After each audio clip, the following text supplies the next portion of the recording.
আচ্ছা, আমি হাওড়ার পাগলু টিভি থেকে আসছি। আপনারা এত কষ্ট করে এখানে পুজো করেন, সেই জন্য আমরা এসেছি, আমাদের কিছু প্রতিনিধি পাঠিয়েছি। যে আপনি এত ধরনের লোক, আমি সবার সঙ্গে কথা বলছিলাম, আপনি সামলান কি করে? এই যে আমরা একটু কাজ করার পরই আমাদের খিদে পেয়ে যায়, এই আমরা বার্গার খাবো, এই আমরা যে লিস্টেড আইটেমের বাইরে খাবার খেতে চাই, তারপরে কেউ ফাঁকি মারে কাজে, এত কিছু আপনি কি করে কন্ট্রোল করেন এদেরকে? অ্যাকচুয়ালি এটা মাঝে মাঝেই হয়ে থাকে, তার কারণ প্রতি বছর পুজোতে আমরা দেখেছি যখন প্যান্ডেল সাজাতে শুরু করে একখানা প্যালে টানার পরেই তাদের নাকি খিদে পেয়ে যায়। খুব মুশকিল হয় না তখন আপনার? প্রচন্ড পরিমাণে আমাদের মুশকিল, কিন্তু আমাদের কোনো অসুবিধা নেই।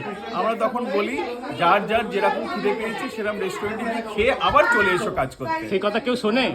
আর না শুনে, সেই কথা শোনার পরে তারপর আবার কাজ করতে শুরু করে। আরে বাহ, এটাই আমাদের একটা খুব ইউনিটির মধ্যে আমরা এখানে কাজ করি, বাট সমস্ত কিছু একটা খুব সুসম্পন্নভাবে আমরা জিনিসটাকে শেষ করি।